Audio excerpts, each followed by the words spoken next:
بالحق بشيرا ونذيرا وداعيا إلى الله بإذنه وسراجا منيرا أما بعد فأعوذ بالله من الشيطان الرجيم بسم الله الرحمن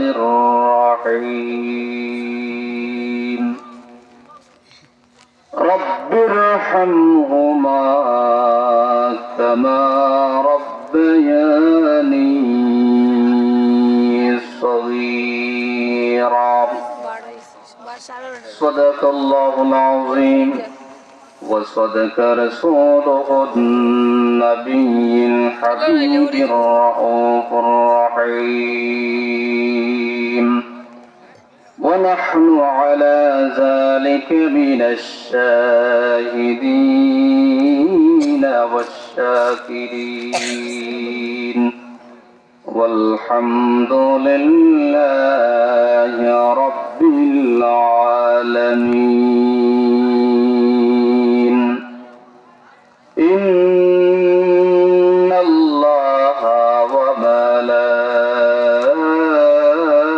وملائكته يصلون على النبي يا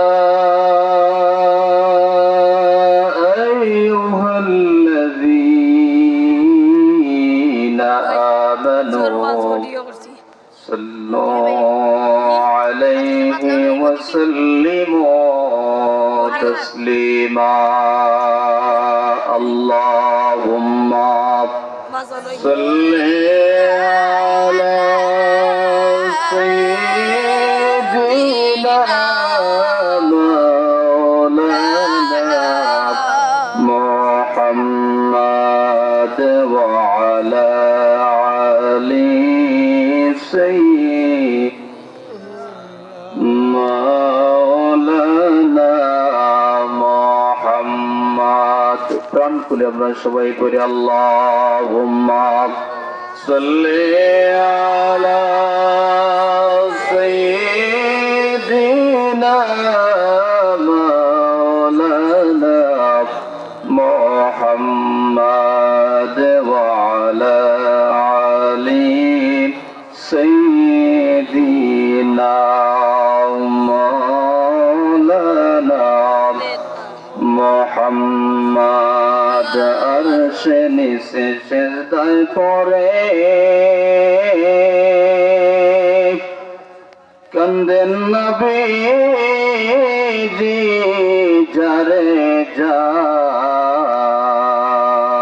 যার মাফ করে দাও গো আল্লাহ আমার গুনাহগার উম্মতকে আল্লাহুম্মা সাল্লি আলা সাইয়্যিদিনা মাওলানা মুহাম্মদ ওয়া আলা আলি সাইয়্যিদিনা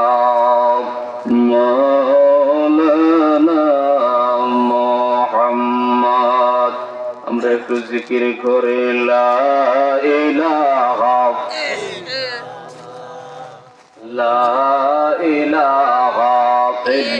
ইল্লাল্লাহ লা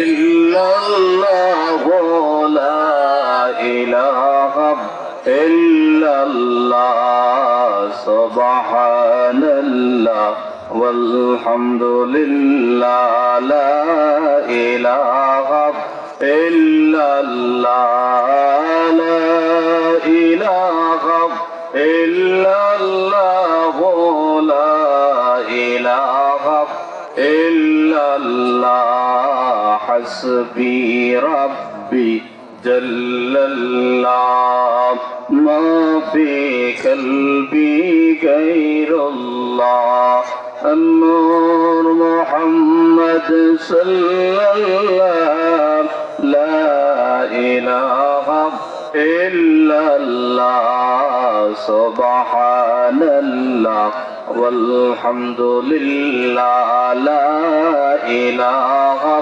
إلا الله لا إله إلا الله لا إله إلا الله سبحان الله والحمد لله لا إله إلا الله لا إله إلا الله لا إله إلا الله তুমি বাঁচাও তুমি মারো অবিরত ক্ষমা করো তুমি বাঁচাও তুমি মারো অবিরত ক্ষমা করো দরার যে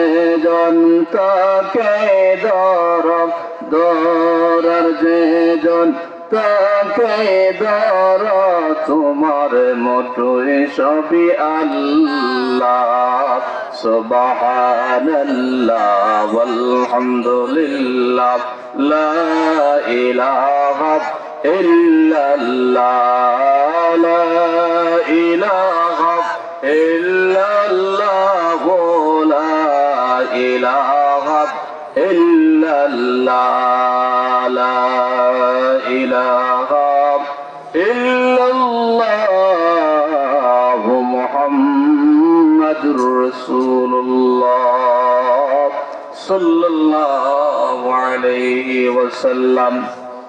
সম্মানিত উপস্থিতি হাজিরিন এ মজলিস, আমি আপনাদের কাছে বিনীত অনুরোধ করছি যে আমাদের পূর্বের মেহমান প্রধান আকর্ষণ আব্দুল্লাহ আল ফয়সাল বিন তাহেরি সাহেব খুব গুরুত্বপূর্ণ আলোচনা করেছেন, কিন্তু আমরা তবরুকের ব্যবস্থা করেছি, প্যাকেটিং চলতেছে, আমরা অল্প সময়ে আপনাদের নিব, পরবর্তীতে তবরুকের ব্যবস্থা আছে, আপনারা তবরুক হয়ে যাবেন, এটা আমাদের অনুরোধ আপনাদের কাছে।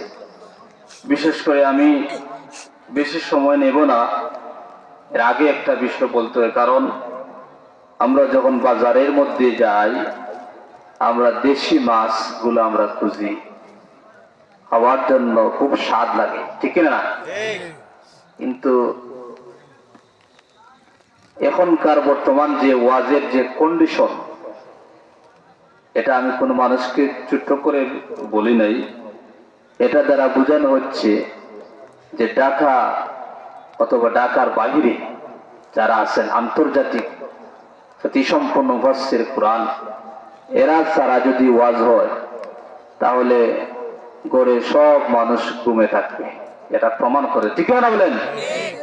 কিন্তু আল্লাহ রসুল সাল্লাল্লাহু আলাইহি সাল্লাম বলছেন যে যেখানের মধ্যে কোরআন শরীফের আলোচনা হয়, যেখানে ইলমে আমলের কথা আলোচনা করা হয়, এই মজলিসের মধ্যে যদি তোমার নিয়ত থাকে, ইমাম বুখারী রহমতুল্লাহ আলাইহি প্রথমে একটা হাদিস এনেছেন, ইন্নামাল আমালুকুম বিন্নিয়াত, আমরা দুইটা উদ্দেশ্যে আমরা ওয়াজ মাহফিলের মধ্যে আসতে হবে। প্রথম নম্বর নিয়ত হলো যে আমি ওয়াজ শুনবো কিন্তু আমল করার উদ্দেশ্য, একটা শর্ত, ওয়াজ শুনবো আমল করতে হবে। দ্বিতীয় নম্বর শর্ত হলো যে ওয়াজ শোনার পাশাপাশি আমার পরিবারকে আমি যারা নসিহত করবেন তাদেরকেও আমার সাথে তাদেরকে কি করব, তাদের ব্যবহার আচার আচরণ দৃষ্টিভঙ্গি আমি যদি পরিবর্তন হয়ে যায়, আমার পরিবারের মানুষ কি হবে, পরিবর্তন হবে। এইরকম দুইটা। আর এর পাশে আরেকটা বিষয় হলো যে আমলের নিয়তে আসলে যতক্ষণ আপনি প্রধান অতিথি যা আলোচনা করবেন ততক্ষণ বসবেন, বিশেষ অতিথি অথবা মসজিদের ইমাম সাহেবে যা আলোচনা করবেন, আপনি এখানে বসা থাকা সত্ত্বে যত সময় বেশি আপনি বসে থাকবেন। প্রধান অতিথি আসলে যে এরকম যে সওয়াবের মালিক হবেন, ইমাম সাহেবে ওয়াজ করলে বসলে এই পরিমাণ সওয়াবের মালিক আপনাকে আল্লাহ বানিয়ে দিবেন। বলেন সুবহানাল্লাহ। এজন্য বলতেছি, এলাকার আলিম যদি হয় এদের আলোচনা শুনতে হবে। ছোট্টবেলা যখন ওয়াজ মাহফিল হইতো, আমাদের এই উত্তর সাইটের মধ্যে সতপুর দারুল হাদিস কামিল মাদ্রাসার শাইখুল হাদিস আল্লামা হামজাহুরি হুজুর, রইসুদ্দিন হামজাহুরি হুজুর, উনি আলোচনা করেছেন। আর এদিকে খালারুকার হুজুর। আর আলোচনার স্থান খুব কম ছিল, যেমন এদিকে সতপুর, এদিকে ফতেহপুর, এদিকে আলিয়া এই আমাদের খরিদিসর, আর এদিকে আমাদের কওমি মাদ্রাসা আশাহাসন। কিন্তু এখন আলোচনা বেশি হয়, বিভিন্ন জায়গার মানুষও যে আমাদের এলাকার আলিমদের কথা শুনতে শুনতে তারা কি হয়ে গেছে, বিরক্তবোধ হয়ে গেছে। তারা মনে করে যে বাহিরের আলিম হলে আলোচনা শুনবে, কিন্তু আল্লাহ রাসূল সাল্লাল্লাহু আলাইহি ওয়াসাল্লাম বলেছেন, ইন্নামাল আমালুকুম বিন্নিয়াত। তুমি নিয়তের উদ্দেশ্যে তুমি যেখানে বসবে ওয়াজের মধ্যে, সেখানেই তুমি একটা সওয়াবের মালিক আল্লাহ বানিয়ে দিবেন। বলেন সুবহানাল্লাহ।